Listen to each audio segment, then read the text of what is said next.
Interview.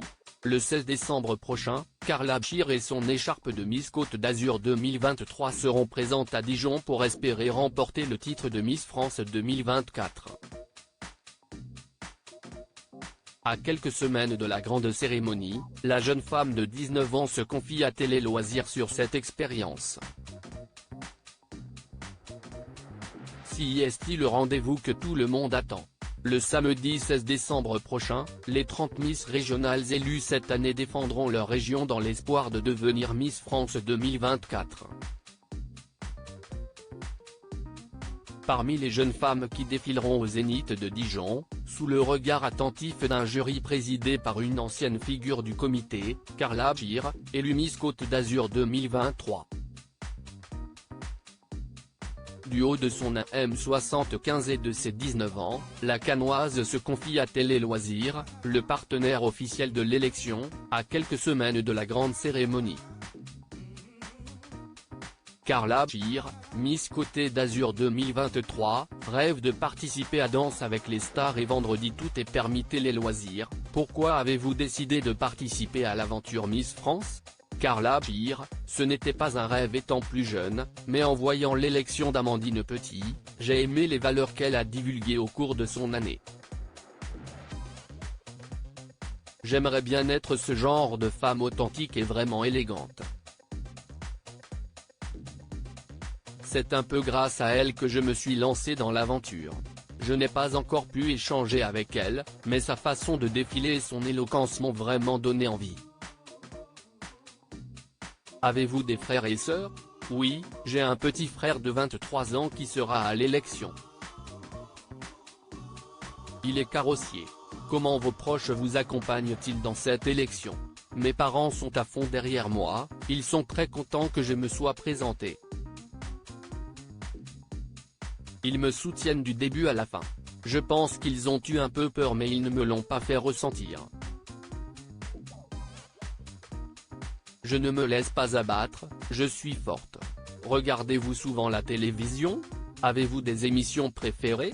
J'adore Danse avec les stars et vendredi tout est permis. Ce sont des émissions que je rêve de faire. Je sais que certaines Miss France y participent. Je regarde beaucoup de séries, et j'ai beaucoup aimé Gossip Girl et Pretty Little Liars. Si vous remportez le titre de Miss France 2024 le 16 décembre prochain, pour qui sera votre première pensée? Ce sera pour ma famille. Ils m'ont soutenu et encouragé à aller jusqu'au bout. Ma famille au complet sera là.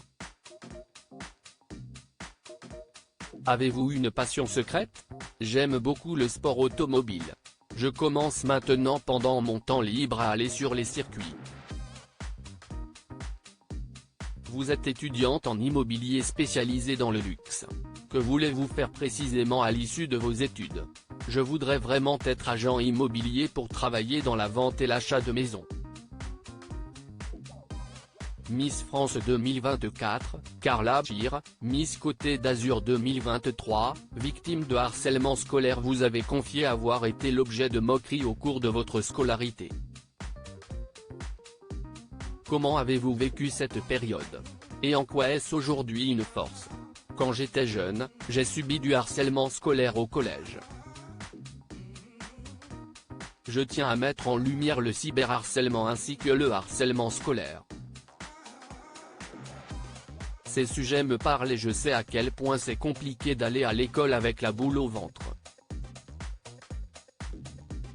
C'est important d'en parler.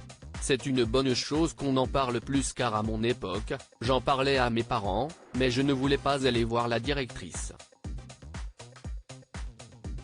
J'aimerais pouvoir prévenir les jeunes sur les dangers du harcèlement scolaire et faire tout mon possible pour ne pas que ça s'aggrave.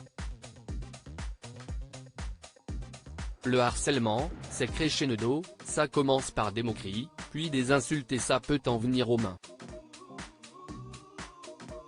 Au lycée, ça a changé, je ne me laissais pas faire et on ne m'a plus embêté. Vous partagez votre passion pour l'automobile sur Instagram. Comment est née cette passion? De mon ami Dorian Bocolaxi. Il m'a montré son univers et j'ai beaucoup accroché. Mon père et mon frère sont aussi dans ce milieu car ils sont carrossiers.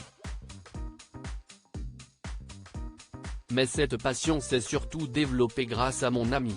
Accordez-vous une importance aux commentaires que vous lisez sur les réseaux sociaux? J'essaye de ne pas prendre ça trop à cœur.